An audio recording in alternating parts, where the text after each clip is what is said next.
ఆధ్యాత్మిక విశ్వనగరి అయోధ్య రామమందిరం అందంగా ముస్తాబవుతోంది. రేపు జరగబోయే రాముడి విగ్రహ ప్రాణ ప్రతిష్టకు దేశవ్యాప్తంగా ఎంతో ఆసక్తిగా ఎదురుచూస్తోంది. అయితే ఈ కార్యక్రమం విజయవంతం కావాలని భద్రాద్రి జిల్లా పాల్వంచ పట్టణంలో భారీ రథయాత్ర నిర్వహించారు. శ్రీరామ సేవ సంఘం ఆధ్వర్యంలో రథయాత్రలో పాల్గొన్న సుమారు 5,000 మందితో పాల్వంచ పట్టణమంతా రామనామస్మరణతో మారుమోగింది. అయోధ్య రామమందిర మాదిరిగా భద్రాచల దేవాలయాన్ని అభివృద్ధి చేస్తామంటున్న బీజేపీ నేత పొంగులేటి సుధాకర్ రెడ్డితో మా భద్రాద్రి ప్రతినిధి నవీన్ ఫేస్ టు ఫేస్. ఏళ్ల నాటి కళ రేపు అయోధ్యలో రాముడి విగ్రహ ప్రతిష్ట, అదేవిధంగా ఆలయ ప్రారంభిస్తున్న నేపథ్యంలో ఇటు భద్రాద్రి జిల్లా వ్యాప్తంగా ముఖ్యంగా రాముడు అక్కడ జన్మించి అక్కడ ఉంటే ఇక్కడ భద్రాద్రి జిల్లాకు సంబంధించి రాముల వారు ఇక్కడ కలియతిరిగా అదేవిధంగా ఇక్కడ వనవాసం చేసిన నేపథ్యం కూడా ఉంది. ఈ నేపథ్యంలో భద్రాద్రి జిల్లాలో అన్ని ఊర్లలో కూడా ఒక ఇంత భక్తి పార్వశంతో అయితే నిండినట్టు కూడా ఉన్నది. అదేవిధంగా ఇప్పుడు మన భద్రాచలంలో ఇది పాల్వంచ పట్టణంలో చూసుకుంటే ఈరోజు సుమారు 5,000 మందితో అయితే ఈ రామభక్తులు ఒక రథయాత్ర కూడా నిర్వహిస్తున్నట్లుగా కూడా మన అయోధ్యలో రామ మందిరం నిర్మాణం అదేవిధంగా ప్రాణ ప్రతిష్ఠ చేస్తున్న నేపథ్యంలో దీనిపై మీరే విధంగా చెప్తారు. 500 సంవత్సరాల సుందర కళ సాకారం అవుతున్నటువంటి సందర్భం. భారతీయ తత్వం, భారతీయులు ప్రపంచవ్యాప్తంగా ఉన్న అందరికీ కూడా ఇది ఒక పండగ. మతాలకి, కులాలకి, వర్గాలకు అతీతంగా రాముడు అందరివాడు, మర్యాద పురుషుడు, పురుషోత్తముడు. రామరాజ్యం అంటేనే అన్ని వర్గాలు మేలుకోరి ఆనాడు ఉన్నటువంటి కీర్తి ప్రతిష్టలు ఆయన మర్యాద రాముడు. ఆ రకంగా రాముని యొక్క జీవిత చరిత్ర రామాయణం చదివితే ఒక మనిషికి ఏ రకంగా వ్యక్తిత్వ వికాసం ఉండాలి, అన్ని వర్గాలు ఏ రకంగా అంతా కూడా అందులోనే ఉంది. సమన్యాయం, అందరికీ న్యాయం అన్నీ ఉన్నాయి. నరేంద్ర మోడీ గారి సారథ్యంలో అక్కడ అయోధ్య రామాలయ తీర్థ ట్రస్ట్ వాళ్ళ ద్వారా జరుగుతున్నటువంటి సందర్భం. రేపు బాలరాముడి ప్రాణప్రతిష్ఠ జరుగుతున్నటువంటి సందర్భం. నేను తమిళనాడు వ్యవహారాల ఇన్ఛార్జిగా నిన్ననే చెన్నైలో పీఎం గారితో పాటు ఉండి వారికి చెప్పి భద్రాచలం పోతుందని చెప్పాను. వారి తరఫున కూడా శుభాకాంక్షలు చెప్పమన్నారు. కాబట్టి ఇక్కడ దక్షిణ అయోధ్యలో మన భద్రాచలం శ్రీరామచంద్రుడి సమక్షంలో రేపు ఈ పండుగ జరుపుకుంటున్నాం. అక్కడ అయోధ్య రాముడు ప్రాణప్రతిష్ఠ బాలరాముడికి జరుగుతున్న సందర్భం. ప్రపంచం మొత్తం ఎదురు చూస్తున్నటువంటి క్షణాలు. ఒక భారతీయ తత్వం, సనాతన ధర్మం, అన్ని వర్గాలని అందరికీ కూడా ఆదర్శంగా ఉన్నటువంటి శ్రీరామచంద్రమూర్తి యొక్క మరి బాలరామ ప్రతిష్ఠ అనేది ప్రాణప్రతిష్ఠ అద్వితీయం, అద్భుతం.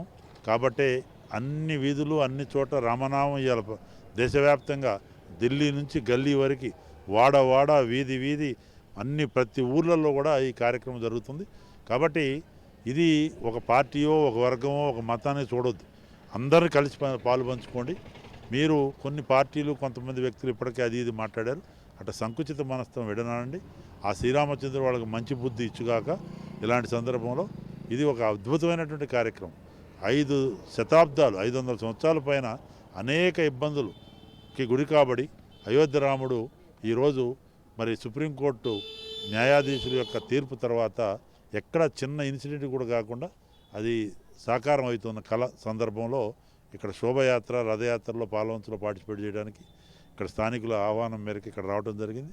ఒకవైపు వికసిత్ భారత్ సంకల్ప యాత్ర నరేంద్ర మోడీ గారి గ్యారంటీ వ్యాన్లు తిరుగుతున్నాయి. అనేక సంక్షేమ అభివృద్ధి కార్యక్రమాల్లో ఇవాళ ప్రపంచ చిత్రపటంలో భారతదేశం యొక్క కీర్తి ప్రతిష్టలను ఇనుమడింపజేసినటువంటి, గర్వంగా తలెత్తుకునేటట్టు చేసినటువంటి నరేంద్ర మోడీ గారికి అన్ని రకాలుగా. అదేవిధంగా ముఖ్యంగా మనం చూసుకుంటే ఇప్పుడు అంటే కేంద్ర ప్రభుత్వం అయితే ఈ యొక్క అయోధ్యకు సంబంధించినటువంటి నిబద్ధతోటి అంటే 500 సంవత్సరాల తర్వాత ఈ ఆలయాన్ని అయితే మరలా కూడా పునఃప్రతిష్ఠిస్తున్న పరిస్థితి ఉంది. అదేవిధంగా ఇప్పుడు భద్రాచల దేవాలయం పరంగా కూడా ఎటువంటి అభివృద్ధి చేయాలని మీరు కోరుకుంటున్నారు? భారతదేశంలో ముఖ్యంగా సౌత్ ఇండియాలో ప్రసిద్ధ రామాలయంగా పెరుగంచిన భద్రాచలాన్ని బీజేపీ ప్రభుత్వం అభివృద్ధి చేయాల్సిందిగా కోరుచున్నాను. ఇప్పుడు ఎట్లయితే అయోధ్య నిర్మిస్తున్నారో స్వచ్ఛందంగా, బీజేపీ ప్రభుత్వం కొంచెం ముందరకు వచ్చి భద్రాచలం రామాలయాన్ని కూడా అదే తరహాలో ఇక్కడ నిర్మిస్తే సౌత్ ఇండియాలో 2వ రామాలయంగా ఉంటుందని కోరుకుంటున్నాను. అదేవిధంగా ఇప్పుడు చూసుకుంటే కేంద్ర ప్రభుత్వం అయితే ఒక నిబద్ధతోటి 500 సంవత్సరాల నుంచి కూడా ఉన్నటువంటి ఆలయాన్ని చాలా అంటే ప్రతిష్టాత్మకంగా అయితే రేపు ప్రారంభించబోతున్నారు. దీనిపై మీరేమంటారు? భారతదేశంతో పాటు ప్రపంచంలో ఉన్న హిందూ బంధువులందరికీ 500 సంవత్సరాల కోరిక ఈ రామ జన్మభూమిలో ఆ రాముడు విగ్రహం, గుడి కట్టేయాలని కోరిక. అది మన ఈ తరంలో కావడం మనందరి అదృష్టం. అదేవిధంగా అయోధ్య రామాలయంతో పాటు భద్రాచలంకి ఆల్రెడీ కేంద్ర ప్రభుత్వం ప్రసాదం స్కీమ్ కింద 100 కోట్లు ఆల్రెడీ కేటాయించింది. భవిష్యత్తులో కూడా కేంద్ర ప్రభుత్వం ఇంకా పెద్ద ఎత్తున భద్రాచలం కేటాయిస్తుంది. అదేవిధంగా రాష్ట్ర ప్రభుత్వం కూడా భద్రాచలాన్ని పోయిన ప్రభుత్వం కానీ ఇప్పుడు వచ్చిన ప్రభుత్వం కానీ చిన్న చూస్తున్నారు కాబట్టి ఖచ్చితంగా దక్షిణ అయోధ్యగా పేరుగాంచిన భద్రాచలంకు కూడా పెద్ద ఎత్తున నిధులు కేటాయించి రామాలయాన్ని అభివృద్ధి చేయాలని బీజేపీ పార్టీ తరఫున డిమాండ్ చేస్తున్నాము. ఈ ర్యాలీలో పాల్గొన్న పార్టీలకు, కులాలకు, అన్ని వర్గాలకు అతీతంగా ఈ పాల్వంచలో ఉమ్మడి ఖమ్మం జిల్లానే ఇంత పెద్దగా హిందువులు మొట్టమొదటిసారిగా స్వతంత్రం వచ్చిన తర్వాత ఇంత పెద్దగా రోడ్డెక్కినందుకు అందరికీ పేరు పేరున కృతజ్ఞత తెలియజేస్తున్నాం.